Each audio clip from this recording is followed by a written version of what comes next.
ब्रजभूषण शरण सिंह के खिलाफ कोई भी आदमी इसलिए नहीं बोलता है क्योंकि ब्रजभूषण शरण सिंह एक गुंडा है। मैं आपको बता दूं सीधे तौर पर, भारतीय जनता पार्टी का कोई भी नेता बोलने के लिए तैयार नहीं है। 50 से 60 ब्रजभूषण शरण सिंह के डिग्री कॉलेज हैं, हेलीकॉप्टर से घूमते हैं, चार्टर्ड प्लेन लेके घूमते हैं, बढ़िया हाई फाई रॉयल्टी वाली जिंदगी जीते हैं। ये आज जो गौतम गंभीर है, कहने को दिल्ली का सांसद है, ठीक है, 24 घंटे वहां पर बैठे रहता है, 24 घंटे क्रिकेट के ग्राउंड में। अगर कोई आदमी इसके क्षेत्र का बीमार हो जाए, उसको अस्पताल का इलाज कराने के लिए एमपी से लेटर लिखवाना हो, तो पहले ये देखना पड़ेगा कि एमपी साहब क्रिकेट के कौन से स्टेडियम में हैं, उसके बाद जाकर लिखा जाएगा। ये हालत है, ठीक है। आज लाखों करोड़ रुपए की टीम लेके बैठे हुए हैं ये लोग। इस देश की ये स्थिति है कि क्रिकेटर जो है वो जुए का प्रचार कर रहे हैं और सेलिब्रिटी जो है वो गुटखे का प्रचार कर रहे हैं। ये इस देश की स्थिति हो चुकी है, बड़ी बदहाली स्थिति है। सारी फैसिलिटी, सारी सुविधाएं नेता और नेताओं के बच्चों के लिए। कोई एक सिंगल नेता की बात बताए मुझे जिसका बेटा सुबह उठ के आरएसएस में लाठी और डंडा उठाता हो। एक बच्चे की बात बताइए जो बजरंग दल के अंदर हो। सबके बच्चे विदेशों में पढ़ रहे हैं। ये भाई कह रहे हैं ना कि हम तो 5वीं पढ़ के रह गए। क्यों नहीं पढ़े आप? क्यों नहीं पढ़े? आज आप एजुकेशन नहीं लेते, इसीलिए तो आपको मंदिर और मस्जिद के नाम पर उछाल दिया जाता है। कोई हमसे क्यों नहीं कहता मंदिर के नाम पर? हमसे पूछो कोई मंदिर को लेकर जवाब, हम देंगे मंदिर को लेकर जवाब। अगर मंदिर इस देश को रोजगार देता तो अपना घर तुड़वा के मंदिर बनवा देता। अगर मंदिर लोगों का इलाज करता, अपने घर तुड़वा के अस्पताल बनवा देता। अगले दिन, नेक्स्ट डे, सेम डे, अगर एक जवान भी शहीद हो जाए तो आप मेरा सरोवर आपका जूता होगा। सिर्फ 10 दिन के लिए नेताओं के बच्चों को बॉर्डर पे खड़ा कर दीजिए। एक तरफ नेताओं के बच्चे इधर से इंडिया वाले और उधर से पाकिस्तान वाले बॉर्डर पे खड़े कर दिया जाए। अगर एक तरफ से भी गोली चल जाए तो भाई साहब मेरा सरोवर आप सबका जूता होगा। एक सिंगल गोली नहीं चल सकती। कह रहे हैं कि 15-15 रुपए के मेडल है लोग।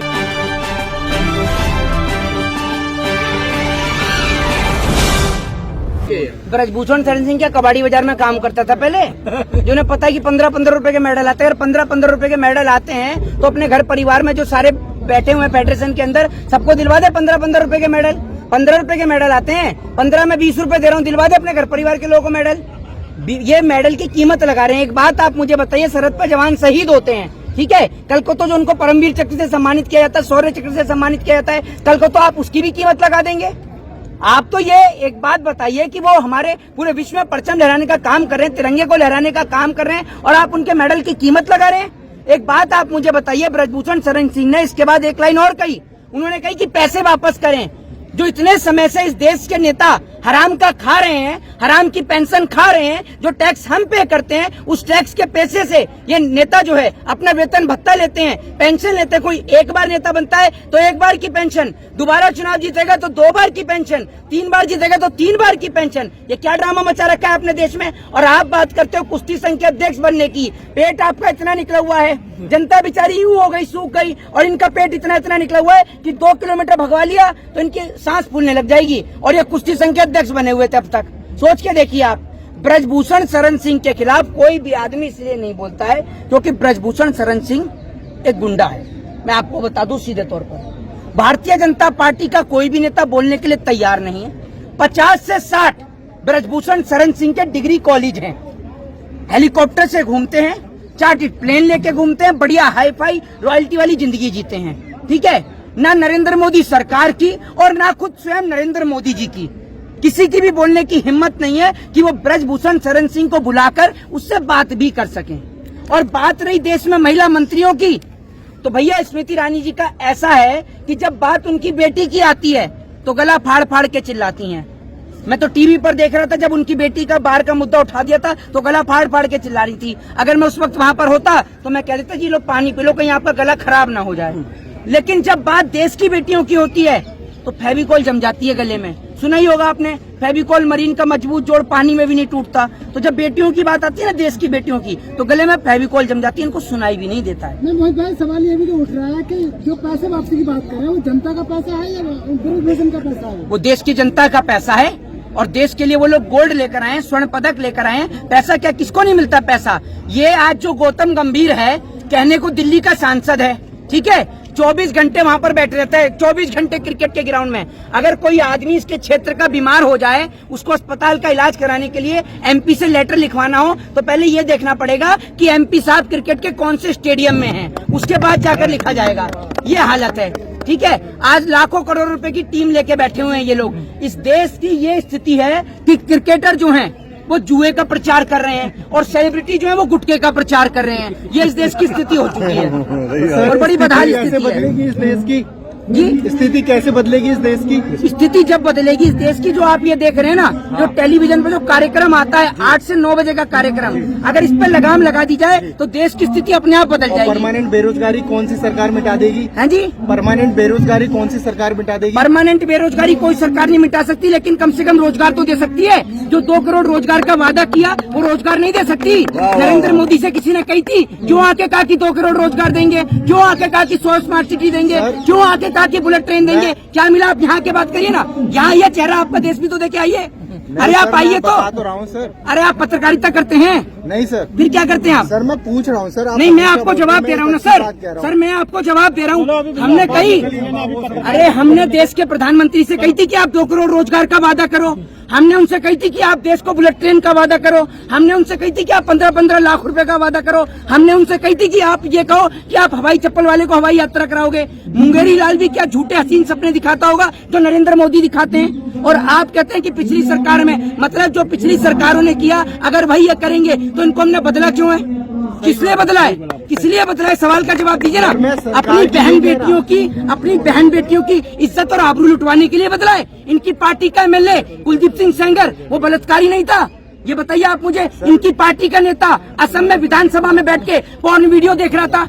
बताइए आप मुझे, बताइए ना आप मुझे। देंगे आप इस सवाल का जवाब? जो नेता विधानसभा के अंदर बैठ के पॉर्न वीडियो देख रहा हो, उससे आप अपनी बहन बेटी की इज्जत और आबरू की गुहार लगाएंगे? दीजिए ना जवाब आप। आपके पास 1 मिनट, आपके पास जवाब है इस बात का? पूछिए आप नेक्स्ट क्वेश्चन पूछिए ना सर। पूछ सकता हूँ। अरे सर आप 1 नहीं 1000 पूछिए सर। अब मैं आपके सवाल का जवाब ही तो नहीं दे पाऊंगा, इससे ज्यादा तो कुछ नहीं होगा। मैं कोई भगवान तो हूँ नहीं कि मेरे पास सभी सवाल का जवाब होगा। अगर मैं नहीं दे पाऊंगा तो आपसे पूछूंगा ना सर। क्या रोजगार मिलेगा? हाँ जी, मैं 5वीं पास हूँ, मेरे को क्या रोजगार मिलेगा?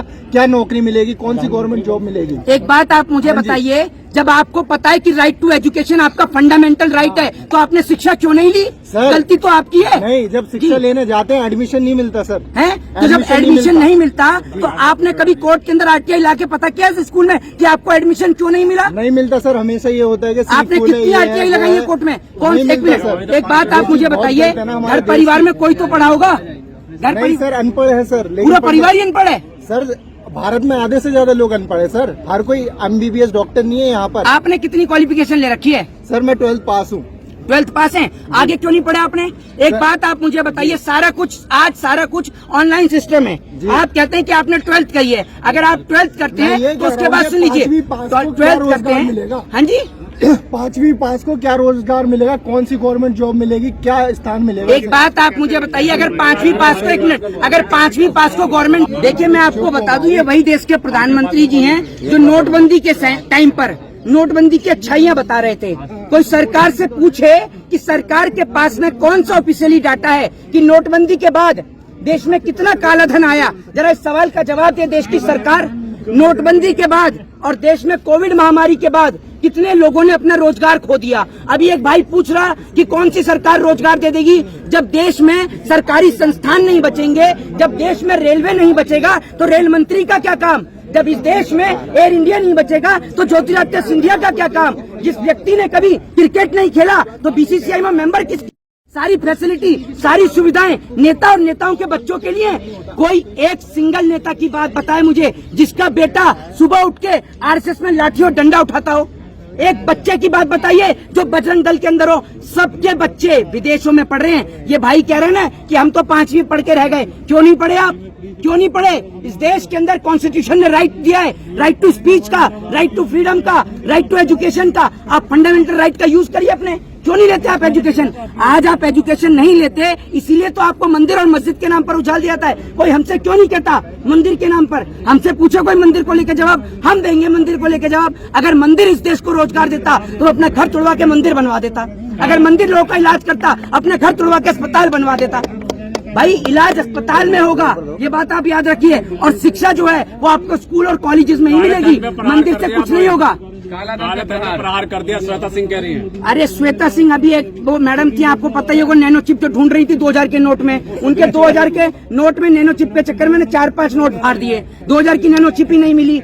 मीडिया की हालत इतनी खराब है कि मीडिया को सुनने वाले जो अंधभक्त हैं वो, उनका तो ये हाल है इस देश में कि अगर मीडिया कल को टीवी पर दिखा दे कि भैया ये गोबर नहीं, ये च्यवनप्राश है, तो आज ज्यादा अंधभक्त चार जाएंगे। ये स्थिति है इस देश की। अगर दिखा दिया ना टेलीविजन चैनल पर कि भैया गोबर नहीं, ये च्यवनप्राश है, अंधभक्त सब चाट जाएंगे। ये इस देश की स्थिति है। मास्टर और स्ट्रोक है नहीं है, मास्टर स्ट्रोक है नहीं है 2000 का नोट बंद कर। एक बात आप मुझे बताइए, कहाँ से पढ़े हैं आप, कहाँ से मास कॉम जर्नलिज्म किया है आपने? ये जितनी भी यूनिवर्सिटी आज के टाइम में मास कॉम जर्नलिज्म करा रही है, ज्यादातर ये सब गोदी मीडिया ही पैदा कर रही है क्या है? कोई रवीश कुमार क्यों नहीं पैदा कर रहा? पुण्य प्रसून वाजपेयी, अभिचार शर्मा, अजीत अंजुम जैसे रिपोर्टर्स क्यों नहीं हो रहे इस देश के अंदर? है आप लोग क्या खाते हैं? आप अनाज खाते हैं नहीं खाते हैं? काय का मास्टर स्ट्रोक है? एक बात आप मुझे बताइए, हर 6 महीने में लाइन में लगा देते हैं, कभी राशन की लाइन में, कभी नोटबंदी की लाइन में, कभी नोट बदलने की लाइन में, कभी नोट निकालने की लाइन में। देश के प्रधानमंत्री को जब जरा सा भी फर्क नहीं है, वो जापान चले गए। देश की बहन बेटियां सड़क पर हैं, मोदी जी जापान में घूम रहे हैं। मोदी जी को कोई फर्क है क्या? कोई फर्क नहीं है। तो 2024 में जापान से चुनाव लड़ेंगे हैं? वोट तो भारत देश की जनता देगी ना, तो भारत में क्यों नहीं आते हैं? वहाँ जापान क्या करने के लिए गए हैं? इनकी संगति ऐसी है। इनकी पार्टी के नेता आप सब देख लीजिए, इनकी पार्टी का एमएलए कुलदीप सिंह सेंगर वो बलात्कारी, एक नेता विधानसभा में वो पॉर्न वीडियो देख रहा, और सबसे बड़ी बात, इनका दोस्त, इनका यार, जिसके लिए प्रचार किया अब की बार ट्रंप सरकार, वो ट्रंप आपको पता है किस मामले में जेल गया है? पोर्न स्टार के मामले में जेल में गया हुआ है। अब लेके पहुंचिए उसके लिए अचार और पराठे खिलाइए उसे। भाई सब संगति ऐसी है, संगति ऐसी है। G7 में फ्रांस के प्राइम मिनिस्टर गले मिल रहा है मोदी जी। ये तो भैया G7 में ऐसे दिखाते हैं भैया मोदी जी को, जैसे सिर्फ मोदी जी को बैठने के लिए सोफा मिला हुआ है, बाकी जो बाइडेन जो है वो छोले की लाइन में लगा हुआ है। जिनपिंग के कुर्ते पर जो नहीं, जिनपिंग के कुर्ते पर वो दही बल्ले गिर गए हैं, है ना? मोदी जी को सोफा मिला हुआ है, बाकी के सारे नेता दरी पर बैठे हुए हैं। यही है ना इस देश में? कैसी बात करते हैं आप, बेवकूफी भरी बात करते हैं। एक बात आप मुझे बताइए, नरेंद्र मोदी जी की अगर विदेश नीति इतनी मजबूत होती, जितने भी अंधभक्त हैं ना अपने कान का पर्दा खोल के सुन लें। पहली बात तो इनका कान का पर्दा खराब हुआ पड़ा है, फिर भी सुनने झांकते हैं, सुनते हैं। नरेंद्र मोदी जी की अगर विदेश नीति मजबूत होती तो आज अरुणाचल प्रदेश पे चाइना ने जिस जमीन को कैप्चर किया वो जमीन खाली हो चुकी होती। नरेंद्र, अरे सुन लीजिए, नरेंद्र मोदी जी की अगर विदेश नीति मजबूत होती तो सरहद पर एक सिंगल जवान भी शहीद नहीं होता। ये बात आप याद रख लीजिए। और सुन लीजिए, विदेश नीति को मजबूत करने की जरूरत नहीं है। अगर आपको जवानों की शहादत को रुकवाना है तो विदेश नीति मजबूत मत करो। अगले दिन, नेक्स्ट डे, सेम डे, अगर एक जवान भी शहीद हो जाए तो आप मेरा सर होगा और आपका जूता होगा। सिर्फ 10 दिन के लिए नेताओं के बच्चों को बॉर्डर पे खड़ा कर दीजिए। एक तरफ नेताओं के बच्चे इधर से इंडिया वाले और उधर से पाकिस्तान वाले बॉर्डर पे खड़े कर दिया जाए। अगर एक तरफ से भी गोली चल जाए तो भाई साहब मेरा सर होगा और आप सबका जूता होगा। एक सिंगल गोली नहीं चल सकती, क्योंकि पता है ना नेताजी के बच्चे खड़े हुए हैं, कहाँ से गोली चल जाएगी। असल में इस देश को डराया जाता है पाकिस्तान के नाम पर, और पाकिस्तान को डराया जाता है इंडिया के नाम पर, जबकि इंडिया वाला यहाँ आकर, इंडिया वाला वहाँ जाके बिरयानी खा रहा है और पाकिस्तान वाला यहाँ आके खा रहा है, दोनों खा रहे हैं। मोदी जी ने कहा था कि नोट इकट्ठे नहीं करने देंगे अब हम किसी को, इसलिए बंद किया गया। हाँ, पहले ही बोला था उन्होंने। हाँ तो 2000 के नोट को इकट्ठे। हाँ तो अंबानी और अडानी तो कल से कटोरा लेके बैठेंगे, नोट तो उन पे है ही नहीं, है ना? कटोरा लेकर बैठेंगे वो तो कल से। कैसी बेवकूफी भरी बातें कर रहे हैं। देना पड़ेगा जिन लोगों ने इकट्ठा कर लिया। लिया है नरेंद्र मोदी जी, नीरव मोदी को। इस बार मोदी जी टीवी पे नहीं आए हैं, इस बार मोदी जी टीवी पे नहीं आए जिस तरीके से।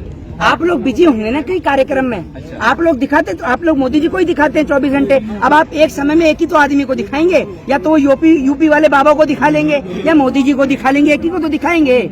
मोदी जी टीवी पर नहीं आए। अभी मोदी जी वो चीते लेकर आए थे, देखा नहीं भाई साहब? जब चीते लेकर आए मैं तो देख के हैरान हो गया। मोदी जी लेके आए अफ्रीका से चीते। चीते खाना नहीं खा रहे हैं, चीतों ने आज खाना खा लिया। चीते आज यहाँ घूम रहे हैं। पता चला चीते इसलिए खाना नहीं खा रहे क्योंकि अफ्रीका से आए हैं। भैया चीते हो गया, क्या हो गया? देश की जनता को खाने को रोटी नहीं है, उस पर चर्चा नहीं है। मैं आपको बता दूं, ये इंटरनेशनल इतने बड़े वाले फकीर हैं, जिस आदमी के हाथ में पैसा लग गया ऐसे खर्च कर रहे हैं। 10 लाख का सूट जीवन में नहीं पहना होगा इन्होंने, आज 10 लाख का सूट पहन रहे हैं। एक महात्मा गांधी थे जिन्होंने वस्त्रों का त्याग कर देश को कपड़ा पहनाया सूत काट कर। ये आज के टाइम के इंटरनेशनल फकीर हैं जो जनता को नंगा कर कर और खुद 10 लाख का सूट पहन रहे हैं। और आज मैं आपको लिख के दे रहा हूँ, नरेंद्र मोदी जी ने जो एक बात कही थी कि भैया नरेंद्र मोदी जी ने जो स्टेटमेंट दिया था कि मैंने भीख मांग के खाए, 35 साल मैंने भीख मांग के खाई है, वही हाल इस देश की जनता का भी करेंगे। जब तक उसके हाथ में कटोरा नहीं थमा देंगे तब तक ये प्रोसीजर नहीं रुकेगा। देश की जनता को समझना चाहिए और देश की जनता को एजुकेशन, हेल्थ, डेवलपमेंट के नाम पर वोट देना चाहिए, न कि मंदिर, मस्जिद, चर्च और गुरुद्वारे के नाम पर। जय हिंद, जय भारत।